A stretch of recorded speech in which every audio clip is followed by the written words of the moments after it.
बङ्गुरको मासु कतिचोटि हामीलाई मनपर्छ, तर यसमा चाहिँ हामी मसला नै प्रयोग नगरी मिठोसँग कोइलामा पोलेर बनाउनेछौँ, जसको लागि मैले बङ्गुरको मासु लिएको छु, जुन चाहिँ छाला, सेतो मासु र यो रातो मासु तीनवटा लेयरहरू भएको मैले पातलो गरी यस्तो तरिकाले स्लाइस गरी काटेर राखेको छु।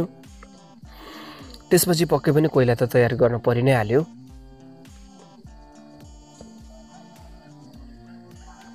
र यसरी कोइला पनि तयार भइसकेको छ। त्यसपछि तयार गरिएको मासुलाई चाहिँ अब हामी यसरी राख्छौँ।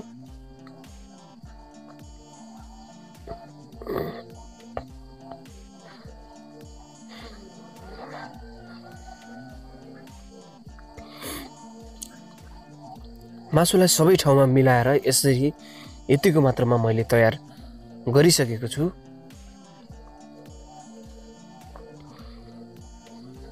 त्यसपछि यो मासुबाट हल्का मात्रामा धुवा आउन थालिसकेको छ।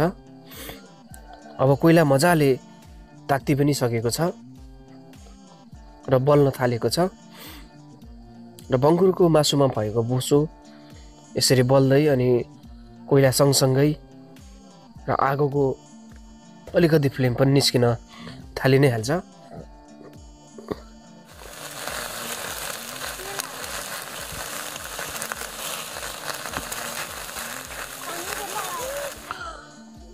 र बीचमा यसरी पल्टाउँदै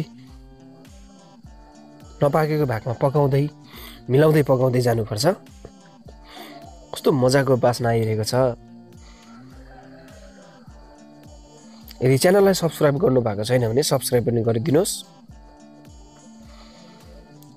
र यस्तो तरिकाले मैले पकाउँदैछु यसलाई र पोल्दै यसलाई तयार गरिरहेको छु। र यस्तो तरिकाले मैले कति सजिलोसँग तयार गरेर अलिकति नुन माथिबाट छरिदिएको छु। बस मैले नुन मात्रै प्रयोग यसमा गरेको छु, तर पनि यतिकै खाँदाखेरि पनि कतिचोटि यो आफ्नै स्वादमा मिठो हुन्छ र त्यही भएर मैले धेरै मसला यसमा प्रयोग गरिनँ। अब चाहिँ यो तयार भइहाल्यो र यस्तो तरिकाले एकदमै मजाको स्मोकी पोर्क तयार भएको छ र खाउँ लाग्दो। यदि तपाईँहरूलाई आजको रेसिपी मन पर्यो भने भिडियोलाई लाइक, सेयर, च्यानललाई सब्स्क्राइब गर्नलाई नभुल्नुहोला।